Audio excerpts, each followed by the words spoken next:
संसार में कहाँ से आती।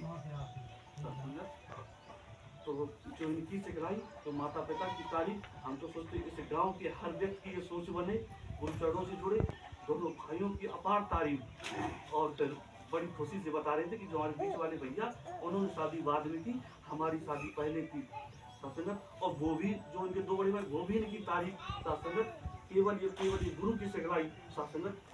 आपके इस ग्राम पंचायत बरौना कला में बहुत से धनाढ़ लोग मिल जाएंगे, बहुत अच्छे अच्छे मकान होंगे, कारें होंगी, बहुत संसाधन होंगे, लेकिन भाई भाई में बोलचाल नहीं होगा सत्संगत। तो वो जीवन किस काम का, जो भाई भाई में प्यार नहीं, माता पिता में प्यार नहीं, तो सत्संगत जो इनकी सिखलाई जो इन्होंने सीखा, और केवल वक्त का पैगंबर ही इस शांति दूत के रूप में नवाजेगी माता सुनीता जी महाराज। केवल ये एक महात्मा गौतम बुद्ध की जीवन की घटना को लेकर दास आपसे जाया चाहेगा। महात्मा गौतम बुद्ध जी 84 वर्ष की उम्र के थे। 84 वर्ष की उम्र काफी हो जाती है। उन्होंने अपने शिष्य आनंद से कहा कि आनंद, मेरे लिए एक गिलास पानी लाओ। बस उस समय गिलास या जो कुछ हो, पानी लाओ, मुझे बहुत प्यास लगी है।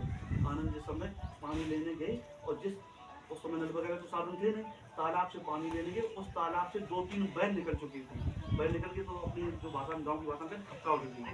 तो जब खपका उठी, मिट्टी उस पानी में मिट्टी हो गई। तो अपने गुरु के पास वापस आए आनंद जी और कहने लगे, हुजूर कि उसमें तो मिट्टी हो गई, पानी पीने के योग्य नहीं। उन्होंने कहा, आनंद मुझे बहुत तेज प्यास लगी है, मेरे लिए पानी लेके आओ। आनंद फिर उस तालाब से गए और फिर देखा मिट्टी बैठ चुकी थी। फिर पानी लाया। तो महात्मा गौतम बुद्ध कह रहे हैं कि क्यों आनंद, अभी तुम कह रहे पानी पीने की योग्य नहीं है, अब तो पानी ये ठीक है। हुजूर उस समय थका उठ गई थी, अब पानी शांत हो गया है। तो महात्मा गौतम बुद्ध जी समझा रहे हैं कि ऐसे ही जीवन में उतार चढ़ाव बहुत आते हैं। जब उतार चढ़ाव आए तो हमें अपने से कभी मनमुटाव नहीं करना है, हमें शांत रहना है। हो सकता है कभी कोई एक राजा थे सचमुच, उन्होंने उस सारे राजपाट को त्याग दिया और कहा कि ऐसे ही हम अपने जीवन में जब कोई उतार चढ़ाव आए तो आपने सीखा प्रयास करेंगे।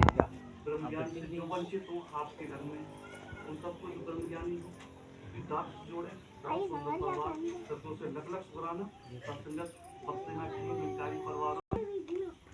ऐसी सिखलाई हर परिवार, जितने निकारी परिवार है सबकी यही सिखलाई हो कि बेटा माता पिता की पढ़ाई करे।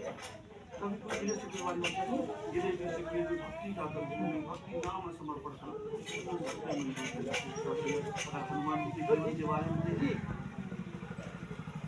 अगर हनुमान जी के जीवन के बारे में देखिए, जब हम कहीं ना कहीं लालच से जुड़े होते हैं, सदगुरु से ये मिल जाए महाराज और हनुमान जी से जब उनके इष्ट आराध का हुक्म आया, उन्होंने उस हुक्म को सत्य वचन करके स्वीकार किया। संजीवन सृष्टि बुलाने की बात रही हो, मैया जानकी से पता लगाने की बात रही हो, या अन्य कोई बात रही हो, उन्होंने अपने लिए कुछ नहीं मांगा।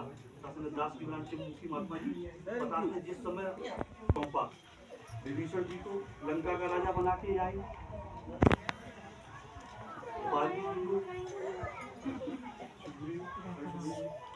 राजा बना के आए, जो तमाम उदाहरण दिए। अपने हनुमान को कहीं का पदभार नहीं सौंप पाए, कहीं की सेवा नहीं दे पाई।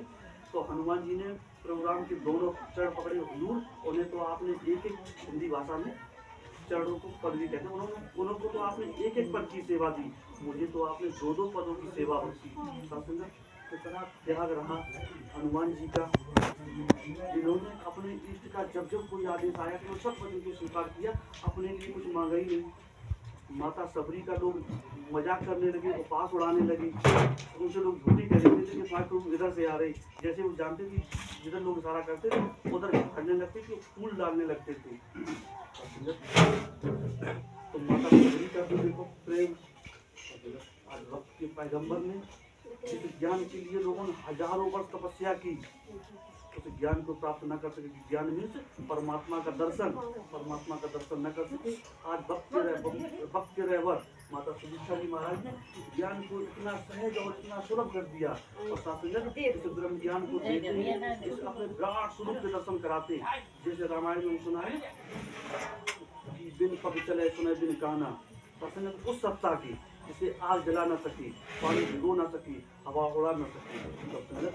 ऐसा सुनहरा समय, तो इस समय से वंचित क्यों रह जाए।